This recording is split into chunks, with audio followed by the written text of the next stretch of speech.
Everybody, here we go. What an interesting show this is going to be back in 1 second. Here we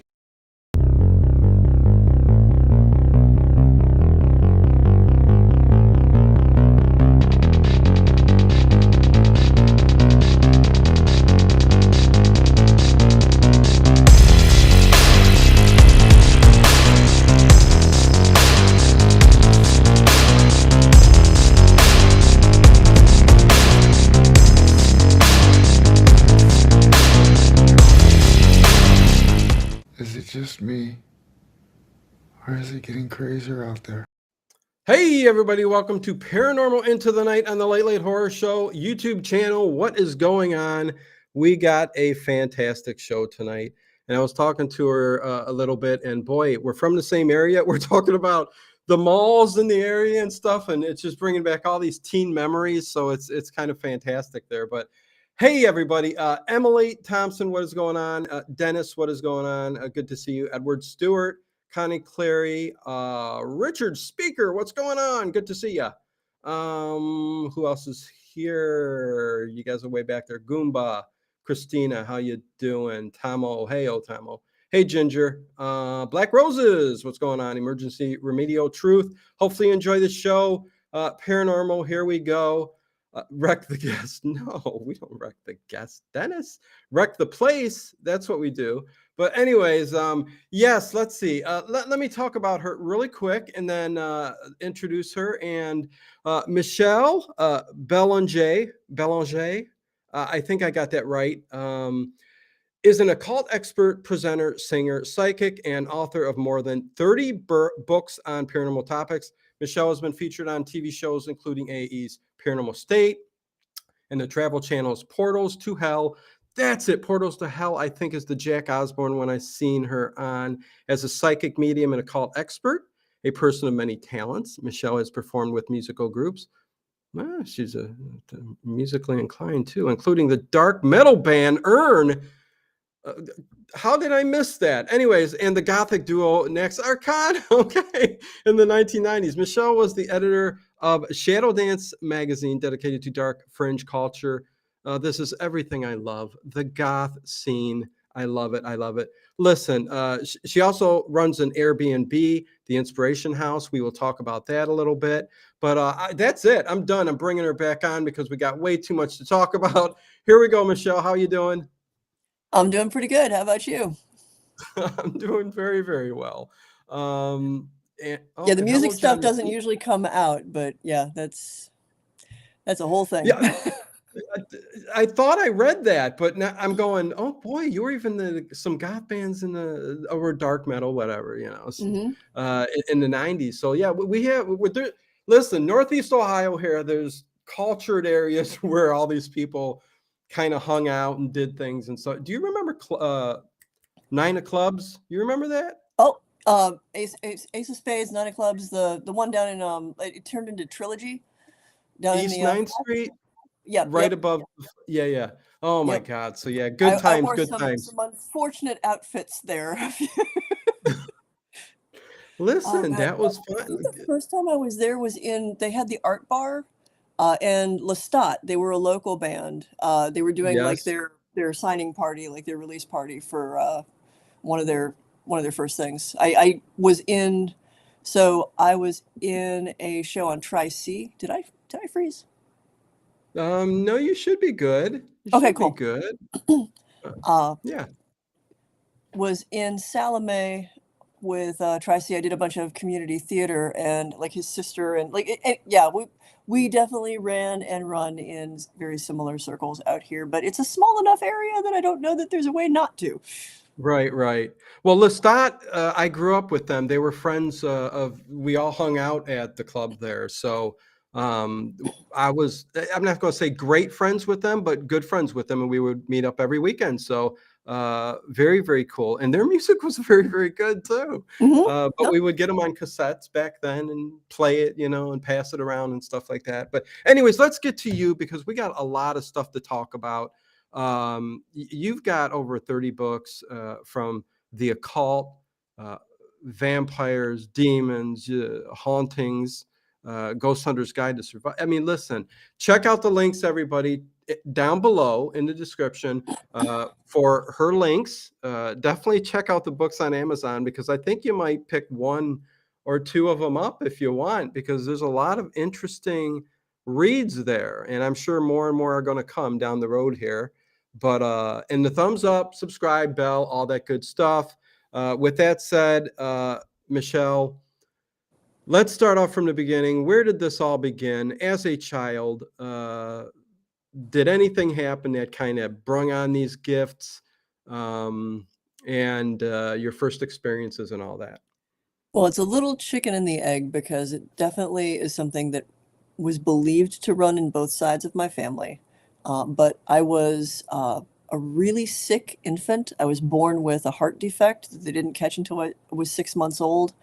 I went into like heart failure at 6 months, which is when they discovered that I had it. My life expectancy was 5. And if it wasn't for Akron Children's Hospital, I wouldn't have made it to that. Wow. So I had a number of brushes with death. And also, because of all of the time in the hospital and all the surgeries, a lot of deep conversations with family about life, death, mortality, like deeper conversations than you normally have with somebody under the age of 5. Which meant that I also had room for talking about experiences that I had, because I did seem to perceive stuff. The first ghost, and I didn't know she was a ghost at the time. It was one of those, like, this is sort of the pivotal experience, was Hinckley has a little library. It's the Historical Society now in Hinckley, but it was their library. They were renovating it as a library. They bought it in like 1975 or so. Okay. My mom knew the librarian. I think they went to college together in Kent. And I was, well, it's before my final heart surgery, which was when I was 4.5. So I was probably in the neighborhood of 4. I was an early reader. So we went to the library, which was one of my favorite places to go to. And this new building, I was told not to explore because it was still under construction. So, of course, the minute my mom's back was turned, that's exactly what I did. I went underneath the caution tape and, crawled upstairs and started poking around. And I was very disappointed because it didn't seem like anything other than just a house that had, like, a bunch of like paint and, ladders and stuff in it. Yeah. So I poked my nose in a room that is empty, with the exception of a step ladder, some paint, a tarp, and there's a woman standing at the window. And she immediately catches like my full attention, because she's wearing a dress like none I have ever seen at that age. It is long, it sweeps the floor, it has all these buttons that go up the back to a high collar. It's got these poofy sleeves and they come down to tight sleeves. And again, these buttons with like little hooks over them. So it's not like, Yeah. so I'm standing as a 4-year-old trying to figure out how she buttons all the buttons. I'm not scared. I'm not like wigged out. I don't think that I'm looking at a ghost. This looks like a person to me at the time. And of course, my mom misses me at that point. So she like hollers from downstairs, and I get that guilty flush of, I know I'm not supposed to be up there. Yeah. And the woman has at that point sort of like just turned her head to look at me, but she hasn't said anything. I duck out of the door. It's the only door to the room. I yell down, coming, to let my mom know as loud as I can that I'll be there very quickly. And when I turned back, the woman was gone. Now, I'm 4, so I have 4-year-old's logic. And I look around and I'm still feeling guilty that I'm somewhere I'm not supposed to be. And I assume, with 4-year-old's logic, that the woman also wasn't supposed to be in the room. So she found the one hiding space I can't see, because there's no other way in or out of this room. So I go downstairs to face the music with my mom. But the experience leaves a mark with me, and I talk about it. My mom was really open to weird stuff. She was a hippie art student at Kent State. Okay. If you remember, like the people who got shot at Kent State, like that crew of people. Right. So years later, I ended up doing research on the library, because there was, at that point, like you couldn't go to public school in Hinckley and not know that the library was supposed to be haunted. And I learned that her name was Rebecca, and who I saw and exactly how she appeared to me was what everybody else was seeing in that place. So, yeah, she's probably my first ghost that I had like a full conscious recollection of. Any information? First of all, 4 years old. I am surprised that you're able to remember, but with everything that you've gone through, probably those memories stick with you a lot more in a younger age because of all the near death and all the other things, which is another topic. But you remember? I mean, it's totally solid, not see through, nothing like that. I'm not, so my perception was this was a person in the room. I Gotcha. don't know if it's projection onto the memory or not. I don't think that she had a shadow, but I don't think that that seemed strange at the time. She just looked Hmm. like a person. But I mean, I've worked with enough kids after the fact. Like parents will come to me and be like, "I think maybe my kid is psychic," and children talk about their experiences, and they don't think of it as unusual or paranormal. Oftentimes, they don't even think that they're seeing a ghost. They process it like a person, and that's very much what that was. Like it took a little while for me to be like, I think I saw the library ghost. That's what that was. Like it doesn't make sense that there was a person dressed in 1800s garb, just kind of like Right. hanging around. And did you find anything like information and facts about who this woman is? Yeah, I ended up writing an article about it. I was really fascinated. Her name is Rebecca. I visited her grave. She was the school teacher's sister. She died a spinster old maid at 38 years old. Oh Which no, I know, no. that was like the quote of her little bio, and I'm like, oh, wow, I feel I'm going to pardon me while I collapse into a pile of dust now. Spinster at 38. Wow. Okay. um, she was known for her needlework, which is interesting because my perception of her dress had like all of these little blue flowers on a white dress that looked like maybe she had done it herself, or arguably could have. She was seen in the library frequently by people, to the point where it made a couple of articles in the 90s, especially, and was in a couple of registries of haunted locations around the country.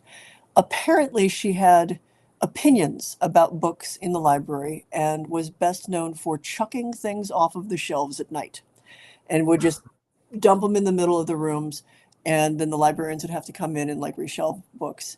And the one weird quirk about that was she really had a thing for Anne Rice, which So do Memnoch I. the Devil and like the Vampire Chronicles and stuff were the ones that she really preferred to chuck off the shelves, and they could never figure out in the 90s if, Really? yeah, like was this an opinion? Did she really Huh. like them? They didn't know, but those were some of the ones that she most commonly yeeted off of the shelves.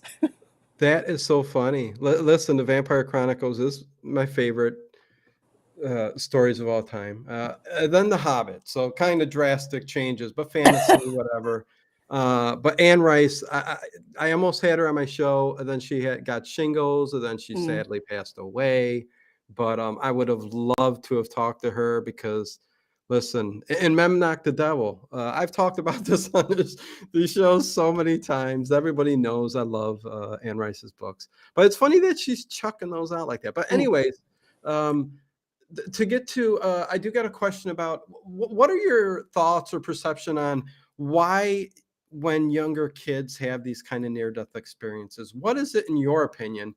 uh, I try to get different viewpoints and see if Mm. people have different viewpoints, but why is it that they end up with gifts, a little closer to the veil? I mean, I understand, but what are your thoughts on all of that? I mean, I know the classic thing is like, you've crossed over, or you've still got like one foot on this side and one foot on that side. And there is a liminal experience with that. But I think it's honestly more psychological, where Hmm. you are going through a lot as a child who has to face mortality. And you have conversations with yourself and with others that make you consider just aspects of reality that your average 4-year-old is never even concerned with. Like, you're just, toddling along, doing your thing, playing with your Transformers and your Legos.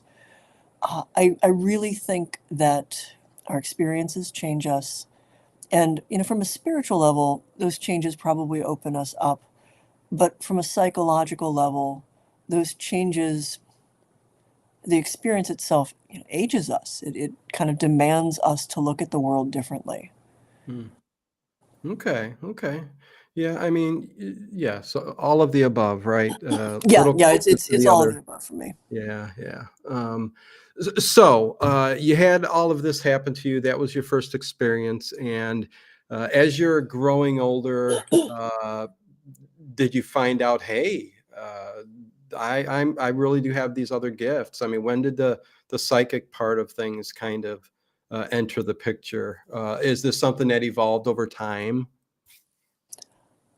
It was more realizing that other people didn't. So Mm, my family heritage, the folks who raised me were Irish American, and there's a lot of folklore and beliefs in like second sight, and at least in my family. okay. So also, my grandmother was super into like UFOs and ancient aliens and some stuff that was maybe a little bit weird and problematic, but she absolutely believed in ghosts and psychic experience. So I grew up in a circumstance where I could talk about stuff and ask questions, and was encouraged to read, as much as I could. We're of an age, so I'm sure you remember the 70s where there was like this heightened interest in psychic phenomena like ESP and everything. Oh There were a yeah. lot of TV shows. You saw psychic stuff on everything from That's Incredible to In Search In of. search of. Yeah, and Yeah. like we were immersed in like sort of an early boom of the paranormal. And I was glued to all that stuff because it spoke so much to my experiences. Now I'm you know, in a library at 4 years old. So I was a very early reader. I was a very precocious kid, and I could not get enough of every book I could get my hands on. And I just read everything like Hans Holzer, Harry Price, every Time Life book that ever came out on spooky stuff. Right. Oh, I love the Time Life books on the supernatural, hmm the paranormal, and all that. I mean, they were just fantastic. I loved them. So I hear you there. And I was definitely that kid who was reading people's tarot cards at 14, who was always, if we were at a sleepover, I was like, "Hey, let's play light as a feather. Let's do a séance. Let's play with the spooky stuff." Yeah. I unabashedly also love horror, horror movies, horror writing. Was reading Edgar Allan Poe very early. Like, if it's spooky and weird, I am totally into it, and that's just been me out of the box. Well, So I think paranormal and kind of that weird, strange horror, it all kind of runs together. I think so. no, Yeah, I I think get it that. totally does. It's one of the things. It's both the blessing and the curse with paranormal reality TV because it is a genre of horror. Right. And depending on the production company, they either take it more seriously as reality TV or more as just horror entertainment. Yeah. Okay. So I'm trying to nail this down, and then we'll get all to all the Okay. books and the other stuff. But so you've kind of no, you do have these abilities right now. You have these psychic abilities. You can tell me how it works for you. Like, are you still seeing dead people? A lot Mhm. of times that ends up going away. But I Yeah. think you do. You kind of do things a little bit different when you go into investigations. I saw the episode with the blindfold, so tell me how things are going now with all of those things that you deal with the psychic part of things and stuff like that. Somewhere between 4 and 14, I no longer see them or mistake them for regular people out in the world. And I think that that's an adaptive development so that you Mhm. don't just get confused and, walking down the street and like swerve to miss the horse and buggy that isn't actually there.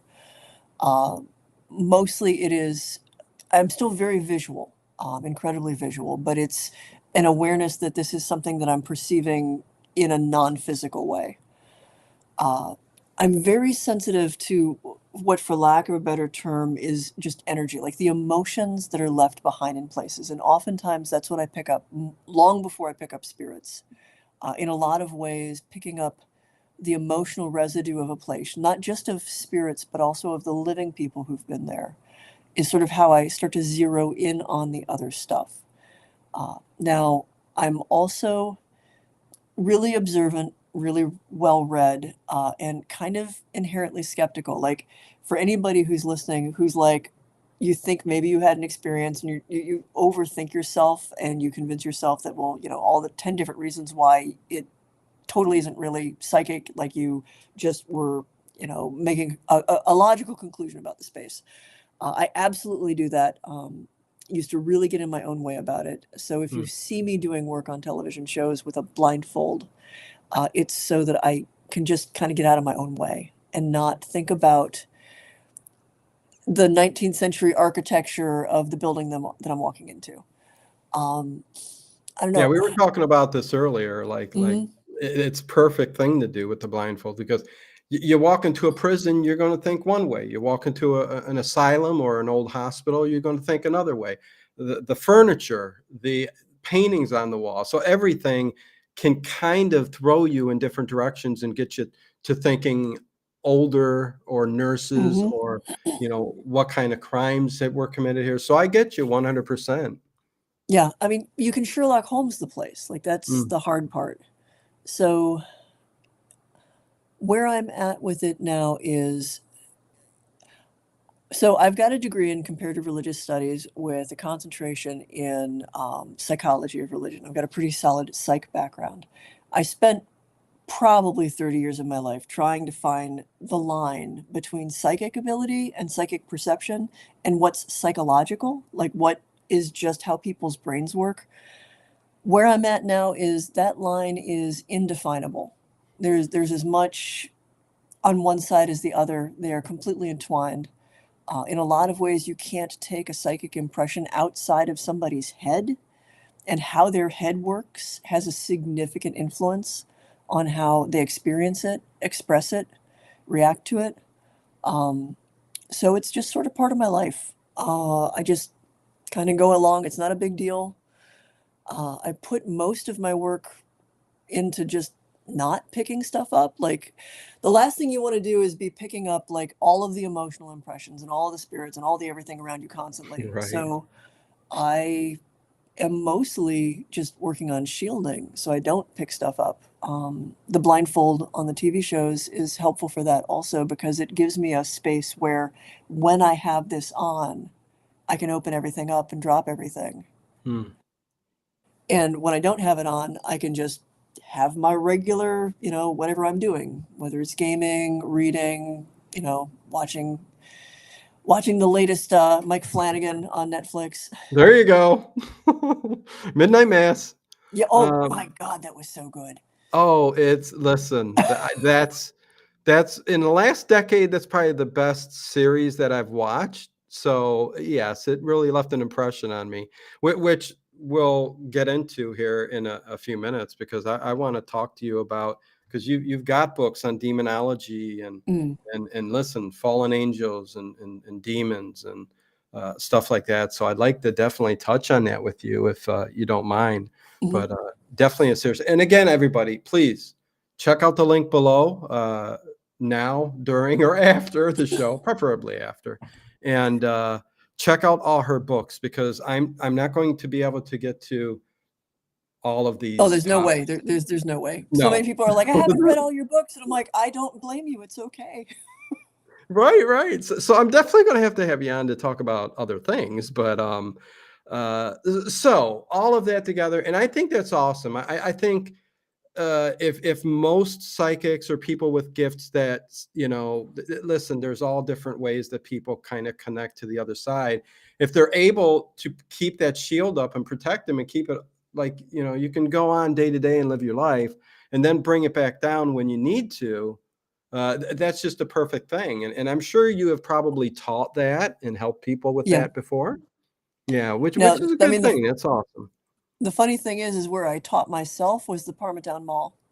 We were talking about it, but Yeah, I would go to the mall when it was super busy, and like practice like having it all open and just hearing and feeling everything and just being completely overwhelmed, and like finding basically like the volume dial to turn it down. because of all the people that were in this mall. I mean, Yeah. yeah, very good. Yeah, yeah. Well, Yep. listen, you're one of the smart ones who could figure it out and kind of like, hey, I got to work on this, see how I can deal with. Because some people, it's just overwhelming and all of that. So, Q Jam super chat $1.99. Thank you. Appreciate that very much. Oh, nice. K Nelson, the Glockter, and many more have jumped in, but hello to all. I worked in a photo darkroom for many years. At times I would drop something in total darkness and be able to just reach down and pick it up. This is some kind of gift I still have. Huh. Interesting. Okay. Connie Clary, $1.99 super chat. Thank you, Connie. Much love to you. Okay, so let's get to, we've got kind of that ghost thing, and we've talked to paranormal investigators over and over the past weeks. Let's get into some of this other stuff. And again, I love what you do. I've seen the one with Jack Osborne, which I think I mentioned there. But let's talk about fallen angels and demons, since we kind of brought up midnight mass. What your thoughts are on all of that. You got an encyclopedia of demons, and heck, I've got it right here in front of me. I mean, it's got over 1,000 different demons, right, that you kind of classify in the book. Oh God, it's almost 2,000 in like the expanded edition. I mean, I was raised Catholic. I went to John Carroll out here, and you can't spit without hitting something demonic or angelic in that belief system. I also in the paranormal. So the Dictionary of Demons came about because with Paranormal State, I worked pretty closely with Father Bob. And one of the big things with Paranormal State was they were often chasing what they thought were possibly possession cases. Now, I have opinions about that. And I will say that when I first started working for Paranormal State, I told the production company if they thought it was a demon, I didn't want to be on the episode. And they were like, "Oh, are you scared?" I'm like, "No, I just don't feel like arguing with you on camera because I think that would look bad." So Okay. I think that people throw the word demon around way too easily. Yeah.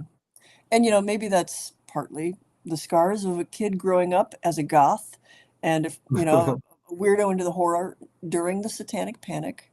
Yeah. Uh, I come at it much more from an academic perspective. I think I Yeah. managed to make it People. entertaining anyway.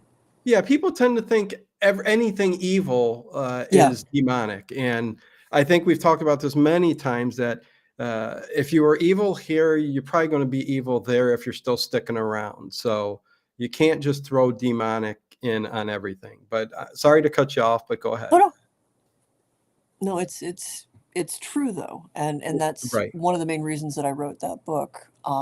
Is our word demon is a lot more complicated. There's our pop culture idea of what a demon is that is very heavily influenced by The Exorcist. A lot of portrayals that we see in movies. Of course. So Hollywood has really kind of set us up for an expectation of how prevalent possessing evil, corrupting demons are.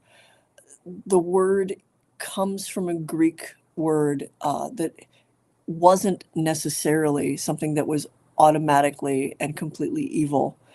Greek daemons were probably closer to what we think of as spirit guides now, where they could both be helpful or harmful, and it kind of depended on their nature, but they weren't inherently evil. And if we go back to sort of the roots of our cultural idea of what these spirits are, it's really complicated because a lot of the ancient demons in Sumerian and Babylonian lore, like Pazuzu, Mhm. are gods, but Right. they're just really they've got complicated relationships with humans. So a lot of writing the Dictionary of Demons is kind of unpacking all of our cultural and pop cultural baggage and trying to not give a theological opinion because I don't think that I'm in a position to do that. Like what you believe is a very different thing from what I can cite as a scholar. So it's more an exploration of what people have believed and why they've believed it, and why these things still really grab us for fiction and film and in all of it. My personal belief is it's nothing is ever black or white. purely good or purely evil. And some of the nastiest spirits I personally believe I've encountered and had to deal with in my course of doing paranormal investigations on TV have been people. Like Right. most evil is people. Hmm. Okay. Derby Girl does say, what did she say here again? I've been wrestling with Catholic calling some entities demons when some history says some of these were pagan gods. So yeah, you kind of Yeah. just said that. So, so what do you think demons are? Or is that just a word that people use, to encapsulate all of the evil spirits? I think in general at this point, when someone encounters something that is big and bad and scares them and They just seems call to it the be demon. non-human, they call it a demon because we don't have a better word for it. Right. Okay. Uh, and we've been sort of culturally programmed like that. That is a nice portmanteau. It's big, it's scary, it seems nasty, it's doing bad things, ergo demon. But does that mean that it is, a little red-skinned devil with a forked tail and horns? Probably not. Does Okay. it mean that those things existing, uh, by extension, there was a war in heaven and like a third of the angels fell, and that somewhere out there there's a Miltonian Lucifer sitting on a throne, plotting the overthrow of humanity? Not necessarily. Uh, Well, I'd like to get in that, and thank you very yeah. much, SQ Jams, again, $4.99 super chat. Thank you very much. But yes, I'd like to get into Satan, uh, Hmm. and the fallen angels. Put that in kind of a little group there. Okay, that's fun stuff though, because Yes, yes, so interesting. So, so our Christian angelology and demonology is very much inherited from the ancient Middle East, and a lot of it is influenced by early Jewish beliefs. But some of it got skewed a bit when Zoroastrianism came into the play. So we have currently a very dualistic way of looking at things. There's good, there's evil, there's black, there's white. There's angels, there's demons, angels, good angels or fallen angels. If you dial back to the roots of those beliefs, in Judaism, there's no such thing as a fallen angel. If it's an angel, it is by very nature the extension of the will of God. Like they are created for a purpose. hmm, And sometimes that purpose is to do evil in order to challenge people or in order to have certain things happen in the world. So evil angels or Satans, like the core word that our word Satan comes from, starts off as a job description. okay. It's not an individual. It's a role that certain people can play, the adversary. And you see this play out in a couple of like Old Testament stories. The book of Job is pretty enlightening if you want to dig into the identity of Satan, who walks into the council of heaven and just kind of hangs out with God and everybody else who's up there as if he Mhm. belongs, and basically has a wager over Job's soul, which is not what you would expect if the worldview is that like there's heaven and hell and never the twain shall meet because there's an ongoing war between them. So a lot of it comes down to digging through our collective myths and recognizing them as myth that is developed and that is enlarged upon also in every book that we write and every movie that we make. That popular culture is modern mythology and it's constantly evolving. Hmm. So you don't believe that the story of the fallen angels? You don't believe that then, or I I mean, it's I've there in the Yeah, Bible. I oh, mean, it's it it's talks about, absolutely there, yeah. but it's not in other cultural backgrounds. Like there's interesting. It depends on if you want to take the solitary perspective of one realistically small region of the world and Mhm. say that this is the only truth that exists. Like only these people were in on this great like mystery. I love the story of the fallen angels. Mhm. I think my favorite version of it is in the midrash of Shemhazai and Azael, where the two titular angels in that, Shemhaziah and Azael, are up in heaven, and they're looking down at Earth, and humans are screwing things up, and they basically say to God, "Hey, we're supposed to like look after them. Could we go down there and fix that?" And God says, "The place, there is a wicked element, like there is a wickedness in that creation," which goes into an older Jewish idea of the way things, the way this world is flawed. Like there's a lot about that. But Oh yeah. basically, in this midrash, God tells them, "No, really, if you go down there, you're going to be overwhelmed by it the same way as the humans, and you will fall. And I won't be able to help you if you go. Like, no matter what your good intentions are." And in this particular story, and a midrash is part of scripture in Judaism, although it's not something that we would find in the Old Testament that is folded into the Christian Bible. They go down anyway because they are determined to go fix everything. And rather than fix everything, of course, exactly what God told them happened, they get corrupted by it too. And that whole idea of the Nephilim and, taking Hmm. daughters from among the children of men, or, basically the whole thing happens. It all leads up to the flood. There's weal and woe and judgment and, fun things So that there, you can read in the Book of Enoch. so you do believe somewhat that that story is true. The fallen angels, they did come down. They were corrupted by man, and do Well, you? I believe the stories exist. Uh, I believe they tell some interesting truths.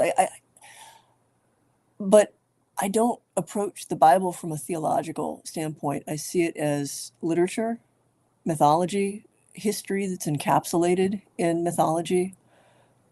There are bits of truth scattered throughout all of it, Okay. but they are all through a lens that, frankly, from our perspective, several thousand years in the rearview mirror, it's hard to be certain about. Well, yeah, listen, it's hard to be certain about anything. I mean, how much information are we really given? We're sitting here living day-to-day lives, working, taking care of other living things. And then one day we grow old and we pass, and people around us hope for something, some kind of information to get to us, about the people who have passed on. But Mm. a lot of times you see it in dreams and stuff like that, which again, other topics to get into, but yeah, we don't really know. But I think I'm getting the picture here that it's kind of a religious thing. It's kind of a personal thing that you're still trying to figure out, I think, and you're still Yeah. dealing with. Well, I think, like, the reality of, like, are there angels and demons? Do they exist as, like, real and true beings as we've been taught? I Mhm. think that that's a theological question, and I think that belief is up to each individual. And it's not my place to tell someone it's Right. right or wrong. Uh, which is also why I lean more into the scholarship of what have people written about it before? What among those writings have influenced what we think we believe now? And what can we learn from those perspectives? Uh, there's a couple of books like that midrash, but also the Book of Enoch is one that I'm particularly fascinated with, and have Yes. spent a lot of time digging various copies up. And that's where that idea of the Watcher angels and the Nephilim really comes from. It's also arguably where we get the belief that there are these evil spirits that exist in a disembodied form on Earth that are fixated on hurting and harming humans, because the punishment of the Watcher's children is that they are wiped from the face of the earth with the flood, but that doesn't, because they are both of heaven and earth, they can't be destroyed. So there's a couple of very keen lines in that book that talks about how they stay here and they obsess and they possess and they basically harry the children of man. And those few lines in this like obscure book, which people knew existed, but they still didn't even have like copies of it by the Middle Ages and Renaissance. It had been lost.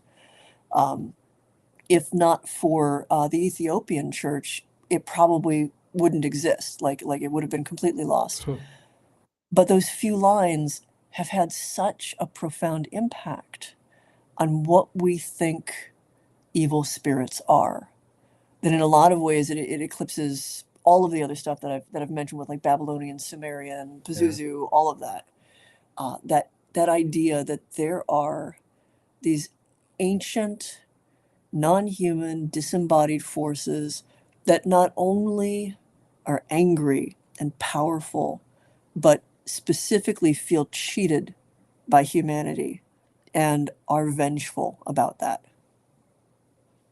Yeah, no, interesting. Absolutely sets the stage for all of our ideas about demons. Okay, so boy, you're making this kind of hard. But Yes, but I sorry.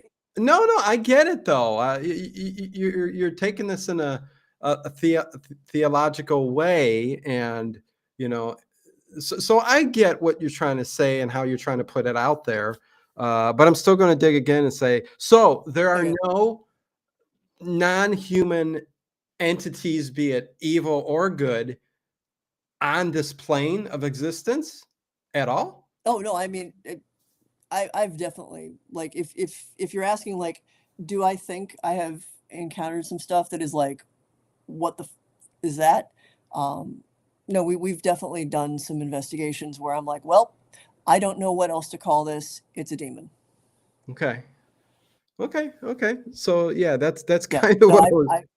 yeah, no. To answer that, yeah, I've been in a couple of instances where, one specifically with Father Bob while he was doing an exorcism, and he had me um, helping him translate Latin, because they don't teach the priests that so clearly anymore.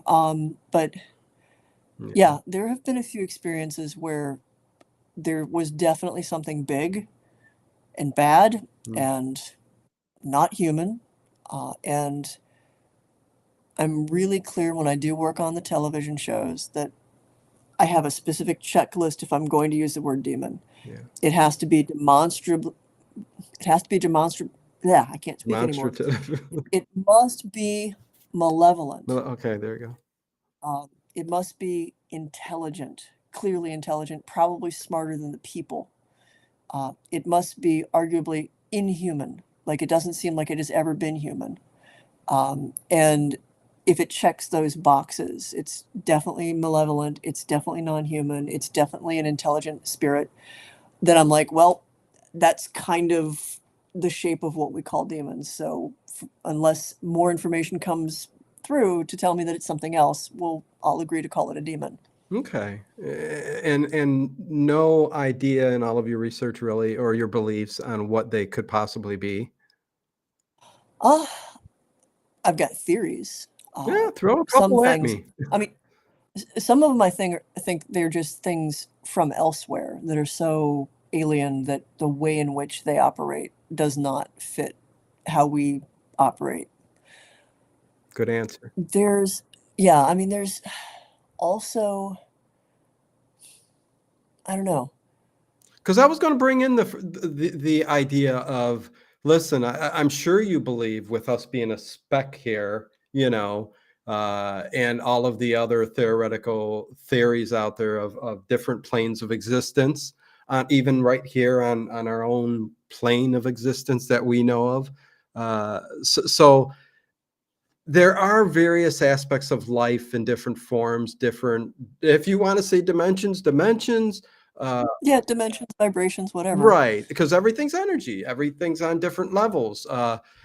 Whether time overlaps, whether it's, or you said alien, whether it's something that traveled here, but we have no idea what this life form is, but it's creating some kind of disturbance here. So, I mean, all great ideas. So I get it.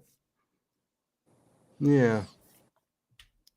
So, with that said, Yeah, as we have gone down in deep, yeah, dark, no, and I mean, twisty well. yeah, listen, I tried to, the fallen angel story is just after seeing Black Mass, especially, Mm, uh, the idea of the fallen angels falling to earth, so ancient, in the depths, the deepest, darkest depths of whatever, and really the vampire lore kind of really does, if you research other books and things people have researched on, kind of leads you down to that kind of, oh, you know what I mean? seriously, it was the thing I was most excited about Midnight Mass because it was clear he had done his Mm, research. Because that Book of Enoch that I'm talking yeah, about, where we get the idea of these watcher angels who fell and all of the children that they created in interacting with humans. Uh, Again, there's a few key lines, but in that story, one of the great sins that the children of the watchers commit is they have these terrible appetites as beings that are neither purely of heaven nor earth. Nothing on earth can fully sustain them, so they devour the flesh, they drink the blood. They are literally devouring the life force of things around them, and they still can't be sated. And Arguably, that is the seed of all of our vampire myths. That little true. Yeah, piece. Uh, Angels as vampires, or at least as beings that demonstrate qualities we would ordinarily associate with vampires, you can find in the Bible too. This I can't take credit for. This was Dr. Joseph Kelly at John Carroll, like one of my first classes with him. He just throws out the like angels are vampires, and I'm just like, because I mean, I'm immediately everybody's immediately hooked. Uh, when Jacob wrestles the angel, there is the point where the angel is pretty much kicking his butt, and then the sun is going to come up, and the angel has to cut it short and go.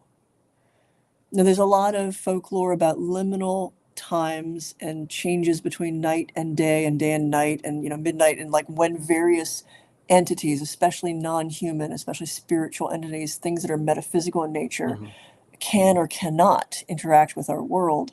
But I find it interesting that this is supposedly an angel of the Lord, and even that being is bound to flee the sun, and we just read that passage and just kind of gloss over it because we're like, it's an angel. That makes sense. right. No, And yet, yeah. Yeah, no, yeah. it's amazing, the theories that can come out of some of the like simple sentences like that, you know what I mean? When you're pulling facts out of certain places and certain things. Listen, I've been entranced with or in love with listen, vampires, you get the whole thing, they're evil. They're killing, they're sucking the blood of people and killing them and stuff. But I've just always been fascinated with the idea of the vampire, but maybe not so much the vampire, maybe the immortality of the vampire, living Mm, forever, the strength that comes with that. Um, I guess that's what's always been the thing with me, but uh, maybe not, maybe not. I don't know. mm. No, again, I come at things from these two places of like scholar who's like immersed in like why do people believe the things that they believe and what Yeah, are the stories that we tell, and it's all stories when it comes down to it. yeah, And then there's I have had experiences that only fit within certain of those stories. But I think it's also important to be clear that will always be my interpretation right. of the experience. I think we get into trouble um, when we're like, this is how I interpret it, therefore that is the truth, and you must believe it exactly that way also. Which is why I'm like I keep kind of like waffling on stuff for you because I don't think it's my place to say definitively it's this or it's that, but I can say here's what I've read about what other people think. Here's where I think why we use these words. And also, I've absolutely been in rooms where some really weird stuff has happened. Yeah, yeah. No, no. Listen, I'm loving it. It's fine. I know you're not. You're trying to be, the dot the i's and cross the t's and all that, and leave it to people to decide for themselves. I get that. I 100% get that. So let's move on then. Yeah. Let's move on, and let's talk about. Oh boy. How about let's touch on just really quickly Ouija boards and other objects that Mm. people use to summon spirits or listen. If from everything you said, I probably shouldn't have to worry about demons being summoned, right? I mean, what I are your mean, only thoughts if on you're that? sitting down. They are all tools. Right. A Ouija board by itself is not inherently evil. But people believe the Ouija board is going to take you down and grab your soul, and you know. So I worked with this person, Lorraine Warren, and she and her husband Ed Yeah. are absolutely like prime reasons why we have such negative associations with Ouija boards and tarot cards and other, occult tools as portals to hell, like literally Yep. doorways Yep. to damnation. And Mhm. I wish this wasn't on the cutting room floor. Uh, there was an episode that we did in, I think it was North Carolina for Paranormal State. It was at a house where the previous family's elderly aunt had been basically locked in her room until she died. Like they just locked this person away, used all of her money, and like it's a horribly tragic story. Yeah. And Aunt Billy was the person's name. She's almost certainly, like, if there was a spirit haunting that house, it was Aunt Billy. Mm. Well, no story is, no family is as simple as that. So the folks who were living there, it came out one of the nights during our investigation that the eldest daughter had some witchcraft books and a Ouija board underneath her bed. And, families don't just straight up say, our house is haunted. Oh, by the way, we were summoning a shadow demon last week. Maybe that's why. And I use that example because that literally happened on one of the episodes. Like they were like, well, we were trying to summon a shadow demon in the basement, but that can't be why this weird stuff is happening. Right. 3 days into the investigation, you tell us that now? Anyway. I think I remember that. I remember that episode. Go ahead. Yeah, right. Seriously, like that was the thing that happened. Yeah. So we're doing like dead time, which on Paranormal State is like the hour or two, sometimes 5, where we just shut everything down. We kick everybody out but a skeleton crew, and we just do our investigation. Mhm. We find the stuff underneath the bed, and Lorraine Warren wigs out. She is sure. Now, to be fair, we both did psychic walkthroughs of this house. We both had very similar readings. And one key part about that reading was this daughter's room was the one room that felt clear. Like it was clear the daughter had some background in shielding her space. Mhm. And it was sort of like a little psychic fortress up there. It was the one place that didn't feel icky. Yeah. So the instant Lorraine sees the Ouija board, though, she is suddenly convinced that the daughter has summoned everything, that obviously the Ouija board is the reason. There we go. So I sat for 30 minutes with her talking about symbolism and tools in the eyes of the beholder and a whole bunch of stuff. And the bottom line is, if a Ouija board is a cursed tool that is automatically going to haunt you for the very fact that you've had the audacity to try to communicate to the other side with it, your K2 meter, your ovilus, your spirit box, all of it is the exact same concept. Yep. It's just a little bit more palatable because it is based on very tenuous technology. Mm-hmm. And hasn't had as many scary TV shows and movies made about it. Right. Like that is the only real difference. I agree 100%. And it's nice to hear somebody else say that, because it's so hard to get people to think the opposite way, just like this. But yeah, no, it's unreal. Anyways, so Let's see. I'm looking at the chat here. Somebody said something about Bigfoot. I don't think we'll venture into Bigfoot tonight, but why are there no Bigfoots? We see them everywhere, but they're not anywhere. So what is the quick? I do. I mean, not personally much of a Bigfoot person. Although like I watched Bigfoot and Wild Boy as a kid. That was a TV show. Um, I do like the idea that maybe this is some sort of weird interdimensional thing that we're sometimes Yeah, just seeing. Um, that's kind of my thought process on the whole uh, Bigfoot thing. I mean, listen, you talk to anybody else, they're like, no, they're out there. They're just, well, and that could be or too. I mean, listen, I don't know. We don't know. or Uh, thought but forms, anyways, projections. Yeah. exactly. Exactly. Yeah. Oh, yes, aliens. They're projected off of the UFOs. Listen, there's so many stories all over the place. Yeah. But the Ouija boards again. This is what I was going to ask you then. So the possession part of things, number one, people are just so worried when it comes to Ouija boards and doing paranormal investigations that a dark entity or a spirit will take over the body, possess somebody. What are your thoughts on possession? You can make it just a quick few minutes here. But I mean, my thoughts are if the body's weak, the mind's weak. If there's something out there that can inhabit a body, I'm yet to see if Mm. you agree with that. Weak, mind weak, there's a possibility of it. But what are your thoughts? I think it's possible to think yourself into the experience and have it be a psychological effect.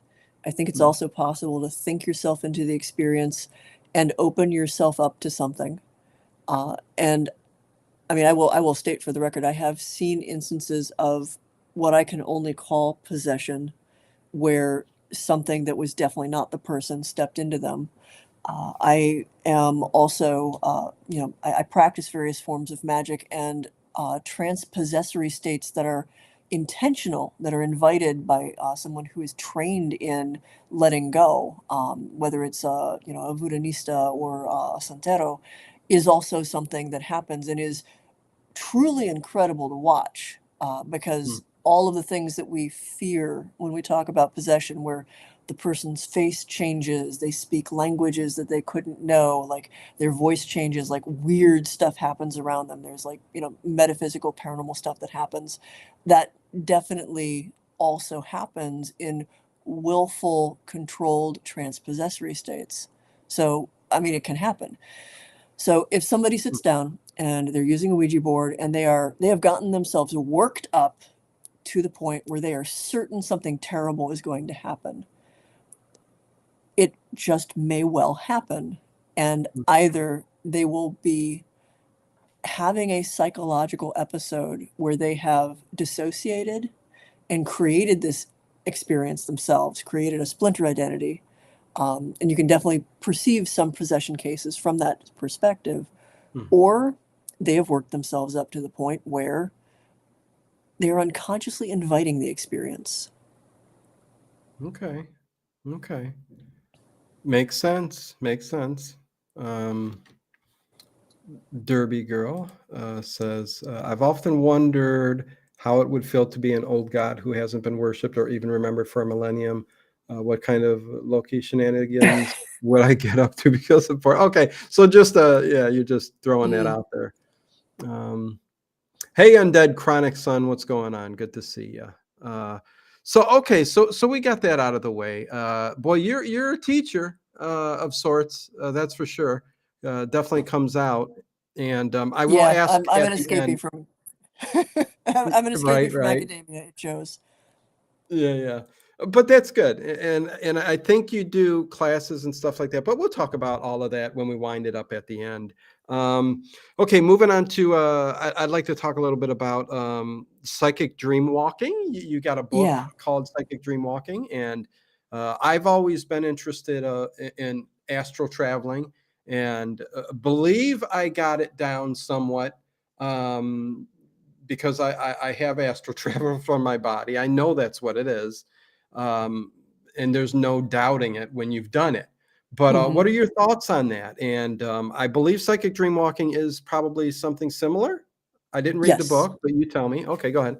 Okay, psychic dreamwalking is out of body experience, astral projection, but you are using the dream space and the altered state of consciousness of dreaming and coming out of dreams as sort of like your launching pad. It's also some of the most verifiable stuff in terms of psychic paranormal experience. If you were doing this with someone else as a partner that you're like reaching out to, you can. I have done experiments where we plan within a certain range of time.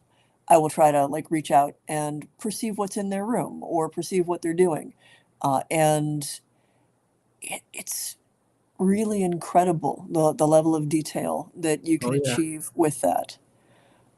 So I 100% believe in out of body travel, uh, whether you are going inward to go out or whether you are projecting like that whole process of like a subtle body with the astral cord and all of that. Yeah, yeah. No, it's an amazing experience, and uh, you can pretty much go anywhere you want. Experience many different things. But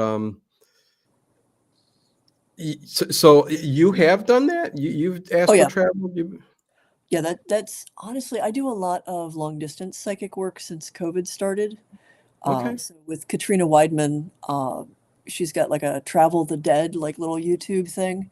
Hmm. And all of the perception that I do for her, I'm sitting here in front of, the iPad and I project so that I'm standing behind her and I use her as my anchor point It's and almost point. like remote viewing, right? It is. What I do is closer to remote viewing than it is astral projection because it's more of a point of perception than like a perceptive like piece of me. But like it's also probably closer to bilocation because I'm Hmm. still here. Although I'm in a light trance, I'm in control and aware of my environment, and I am also there, and I'm getting like perspectives from both consciously at the same time. What works best for me is to have someone that I have a good rapport with, like somebody that I know that I can use it as an anchor point, as a frame of reference at first. So I find them, and then I can perceive around them. Okay. Yeah, no, very cool, very cool. There's a question I got for you that I'm curious what you think about it. But when you astral travel, a Mhm. lot of people will say, "Well, you're leaving your body.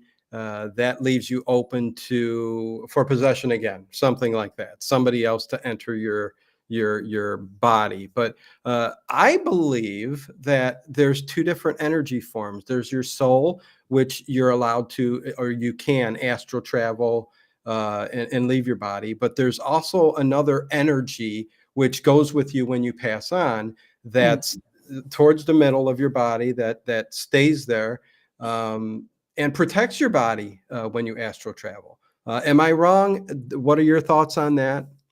What you're describing sounds like what I call the pontus, which is like the bridge between like Yes. your like purely spirit form and like the thing that basically is like how you hook into these things in the first place. Hmm. Uh, I can say first, it has never been my experience that your body is so vulnerable when you're projecting that things can crawl into it. It's still your body. Enough of you is still there that it's not like you've left it as an empty shell that then something can go like walk around like it's a zombie. That's Right. also arguably if you have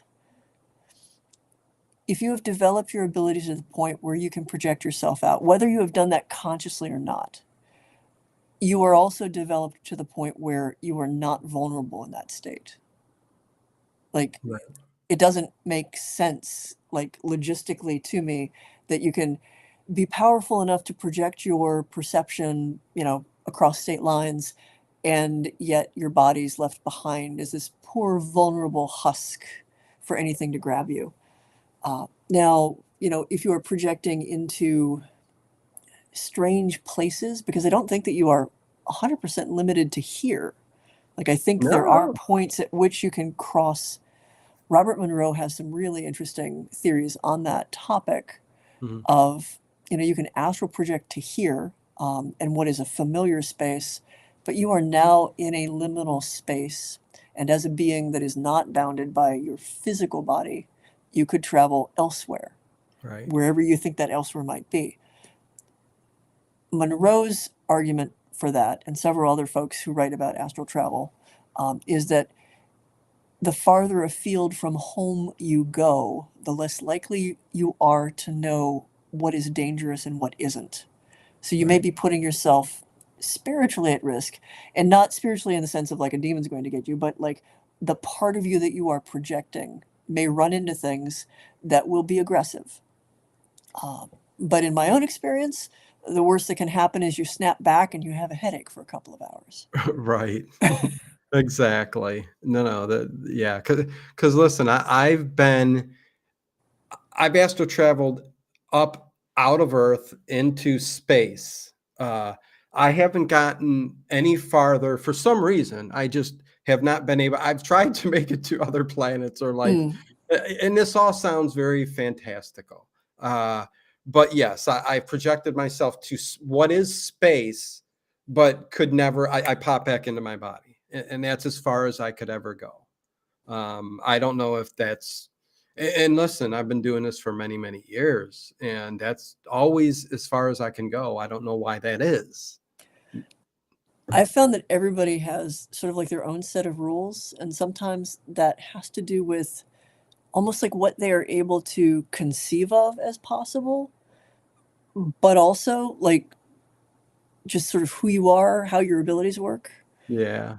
That's the hard part. Like people would be like, "You're a psychic, you can do this," and it's like it's not that simple, because in the same way that like I can't see anything with these glasses off and I Hmm. put them back on, like my particular body and the way it works, there are Yeah. certain things that it's really good at and there's certain things that it's not good at. And that's true for every aspect of our existence. Some of us are going to be better at astral projection. Some of us may do it spontaneously, naturally, never have to crack a book to learn how to do it.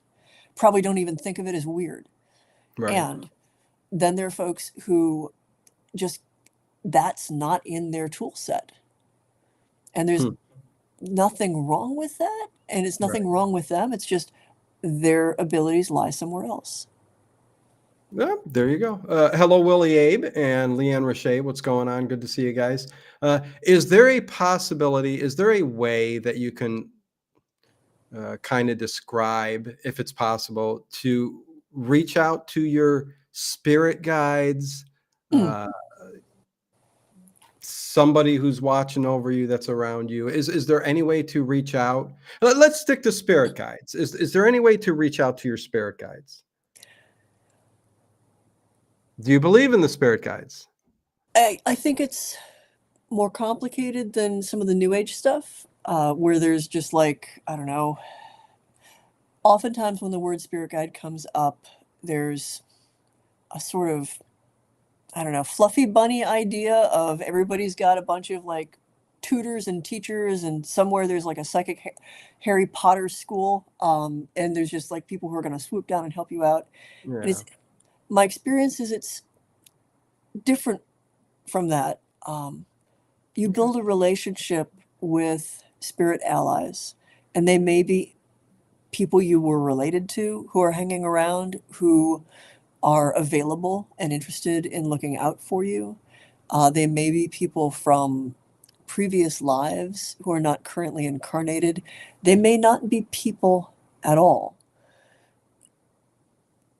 From my experience, the way to reach out is to first make a space in your life, emotionally, mentally, and even physically. Like create a little corner of your house, whether it's a closet, whether it's just like, a little shrine on a dresser, where when you're there, what you're focusing on is trying to have some sort of communication, uh, a space of invitation for communication with whatever forces may guide you, Okay.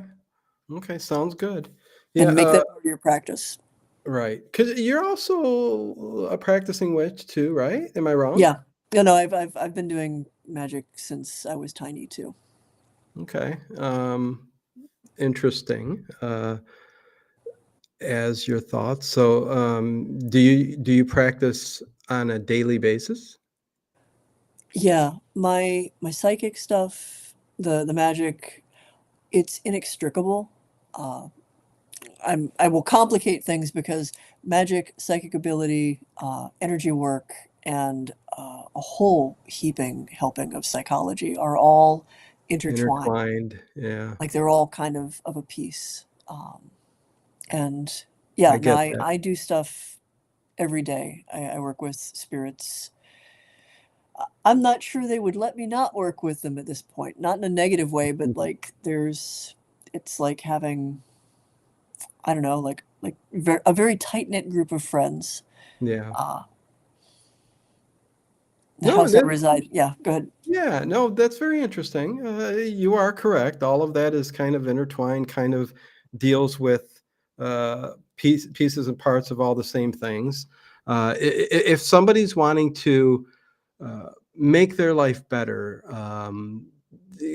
hit their goals, or just find love, or many different things, what would you suggest uh, somebody does first, or focus on more than others? Like, is it light work? Is it witchcraft? What would you recommend?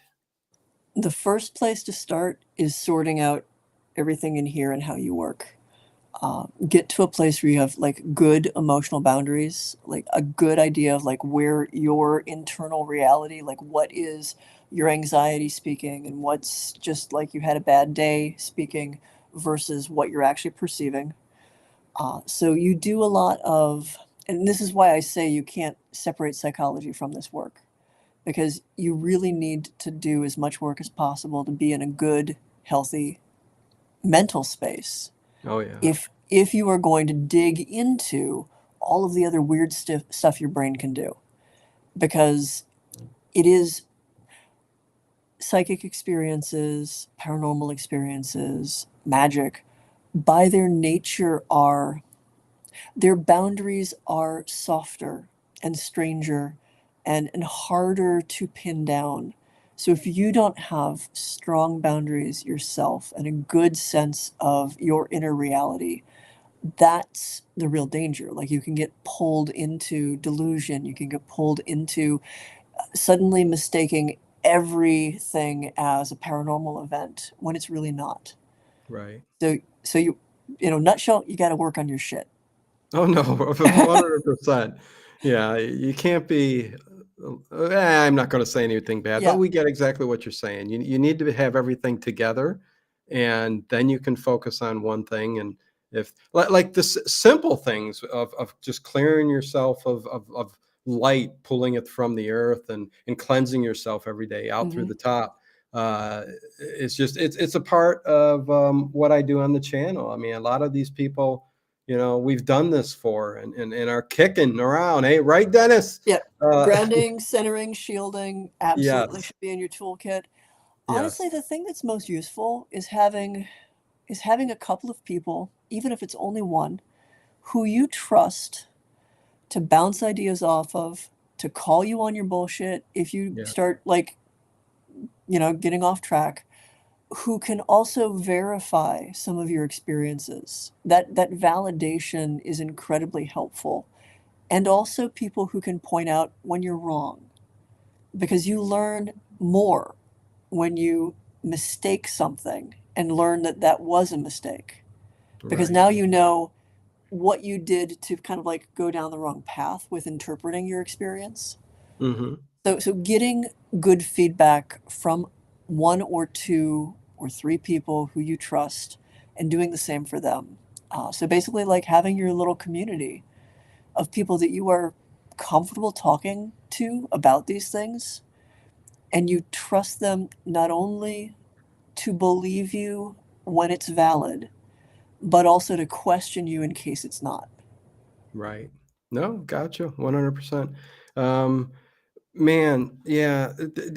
Would you come back on here and talk about other things down the road? Yeah, with me? absolutely. I'm putting you on the spot as we're Oh no, live. no, because I realize we're like in a kind of scattershot with stuff, and like the demon and angel conversation is just a whole philosophical rabbit Right. hole. And I apologize, but like it's a thorny No, one for me. it's all good. I'm enjoying this very much so. But there's things that I see you've written about, and then we're kind of been on this topic of like kind of, demons, spirits. We touch on vampires and stuff like that, fallen angels. But the psychic thing. So it's like, do I go to the psychic codex book that you got, or do I ask about something that I don't even know what this is? I've never heard of it. The house, and I don't even want to get it right. The Keperu, archives, the house. Keperu, You say Keperu, it. Keperu, like kangaroo. Okay, House Keperu archives. The outer techniques of House Keperu. I don't know what that is. I just look at it and I go, I wonder what the heck that's all about. So maybe you can kind of talk about it a little bit. So I founded a magical school, a group of energy workers, psychics. Like we are, the main things that we have in common is energy work, belief in past lives, and a deep thirst for figuring out how all of it ticks. Mm, And let's see, I very started cool. that in '96, and it's been going strong since. It is technically a mystery tradition in the sense that it is initiatory, uh, and in some respects a closed practice. So we do have like inner circle stuff and outer circle stuff, and the books are the outer teachings. In a nutshell, we approach energy work from three distinct paths, uh, Mm, and they come together as a whole. Think of them as stages along a circuit. So, priest uh, is more cerebral, visionary, directing energy. Counselor are the ones who are working more from heart, and it's about connection and the flux and flow and the emotion of energy. And then warrior, which are much more grounded in the body, gut instinct, protection. Might not think of themselves as psychic, but like it's that instant knowing of how things work. And then the interaction of those three in magic and ritual. nice. Okay. So listen, you guys, again, uh, check out the link to her books, Amazon link in the description after the show's over, and check out all of her books. Listen, you've got books I think that are fiction and nonfiction on there too, right? Yeah, and I So write games too. write games too. Okay. I write games too. Listen, Michelle's always writing, so there's always some interesting stuff to definitely read up on her Amazon. Psychic Codex. What is this all about? That is the handbook that I wrote for developing your abilities. So the psychic energy codex, there's a psychic vampire codex and there's a psychic energy codex. The psychic Yes. energy codex is easier to describe because that is uh, the sum of a lot of classes that I'd been running for a couple of decades, and it was written for any of my energy worker friends or psychic friends to be able to hand the book to their mom or their dad or whoever's like, "What's this weird stuff you're into?" Uh, so that they would have a common language about just energy work and psychic ability and how to develop not only the abilities, but your ability to judge those abilities, like your objectivity about your experiences. Nice, nice. Very cool. Okay, I could go on and on, Yeah. but listen, it's going to have to. The books are going to have to wait. Again, you guys just check them out afterwards. Geez. Anyways, I'm not looking at that anymore. Let's wind up again. The books. That's what you're always working on. I see that there's classes that you do. Yeah. If Uh, somebody wanted something like that or to take a class, like where do you offer them? Where is this? my website is the one-stop shop for all the stuff that I do. It might be a little overwhelming because there's all the classes, there's all the fiction books, there's all the nonfiction books. You can find all of the games.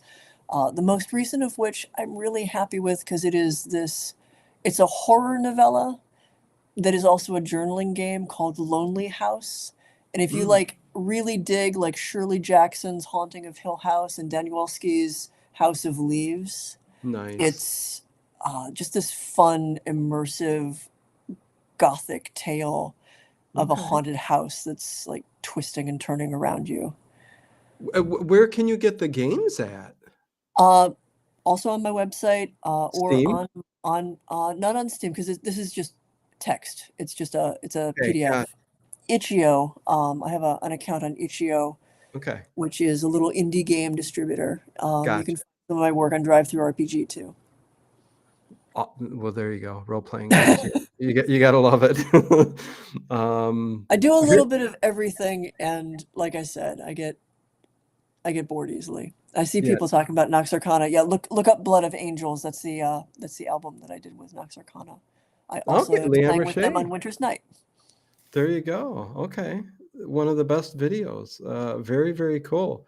So yeah, no, it's several people actually know about you. I mean, John David says, yes, I've seen her on TV before. Always gives a solid educational, yes, educational down to the view on things, which is good. That's listen, I'm a skeptic also. Things can happen that you think, oh my God, it should 100% make you believe in this or that or this. But there's still something in the back of your brain, I don't know why that is, that keeps you skeptical and constantly thinking, is that really what I went through? You know what I mean?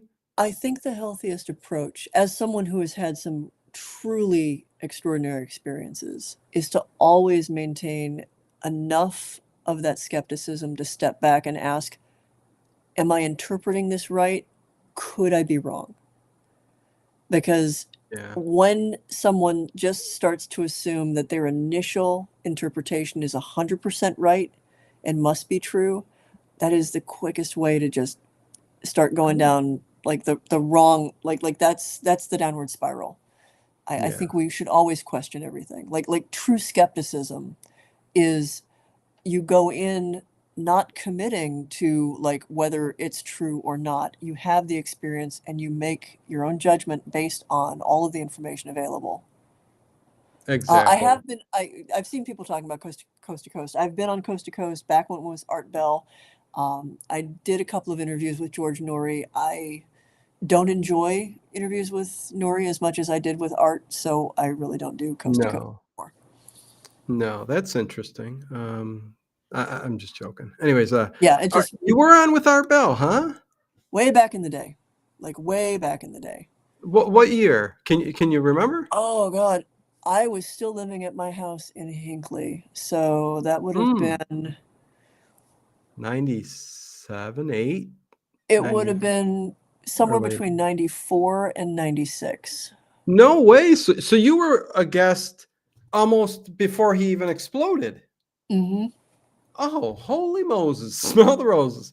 Yeah. Uh, I wonder if I can track that down because I have quite the archive of shows of Art Bell. So, huh. Yeah, I remember being on like, old rotary phone, like with just the phone hooked up in the kitchen with the whole thing. Like we see them on the movies where Listen, flashbacks to the 80s now. yeah, listen, Art Bell loved those the most. You would get the best sound quality out of those phones. I remember how much he hated the cell phones when they came into existence. He's like, Yeah. no, no. And then everybody's got to go on speaker, and it's like Art Bell was something else, man. I No, it loved it. was I really loved him. He was just a fun guy, just passionate about it, just loved to hear about everything. Just Oh, heck yeah. yeah, man. I tried to. I'm inspired a bit by what he did, and maybe from listening over all the years. That's why my shows are a bit different. They're more like discussions than interviews. Even though I ask questions, it's a bit different than everybody else out there, I think. But I'm just being myself, is what I'm doing. So that's a good thing. Okay, so the website definitely down in the description. That's where you can find everything if you want to find out anything about her. You have an Airbnb too. I don't know if you want to talk about that real quick, because I'd like to know if it's really haunted and what's going on there. So I bought a house in Oberlin, Ohio. I intended it to be a training ground for folks who were trying to develop their psychic abilities and mediumship abilities. I wanted some place that at the very least had what I call a residual haunting. So, like the energy, the emotions, the imprint of things that happened. Mhm. Uh, I am convinced that the house is haunted by intelligent spirits, that there are several there.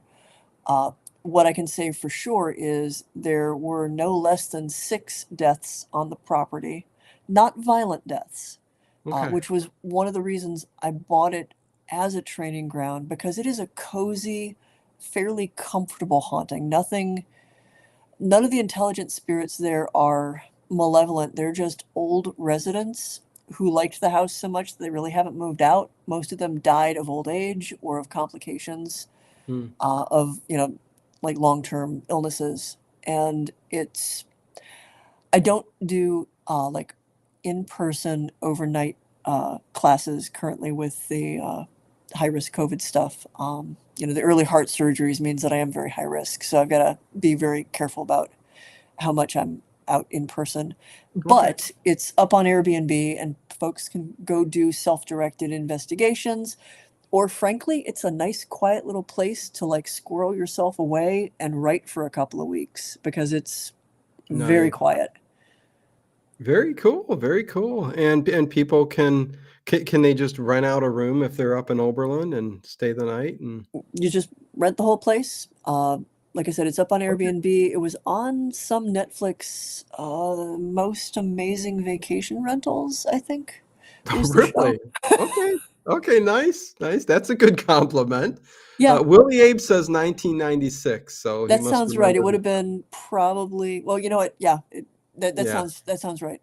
Yeah, very cool, very cool. Well, listen, Michelle, Belanger, right? That Belanger. you nailed it the second time. Um, Like I said, it's French. It's Acadian French, yeah, and depending on the side of my family, you'll hear it Belanger, or Belanger. My grandfather pronounced it Belanger, and for him, I keep it like that. It means beautiful angel, by the way. nice, nice, very cool, very cool. So yes, I gotta have you back on to talk about things, but I'll be in contact with you. But thank you, Michelle, so much for coming on and talking. Everybody seemed to have really enjoyed the show. So yeah, thank you, and good luck with everything in the future.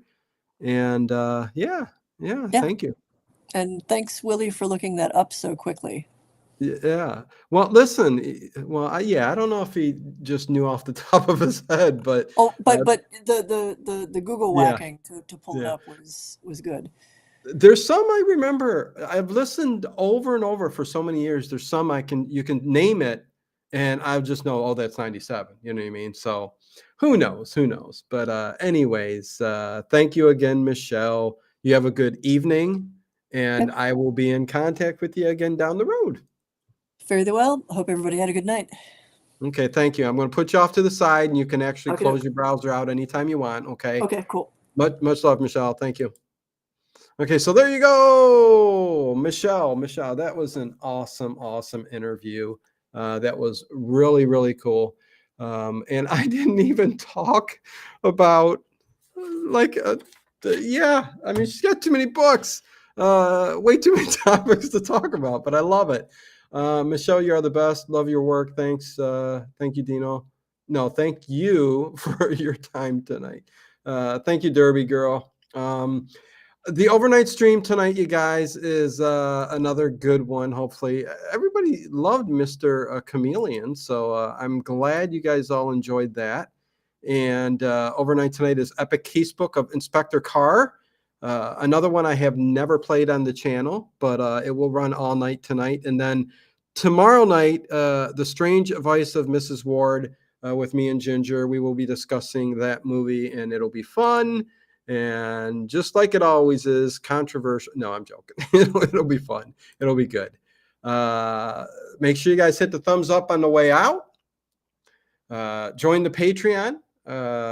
Hopefully you guys like the new look here. It's a little brighter.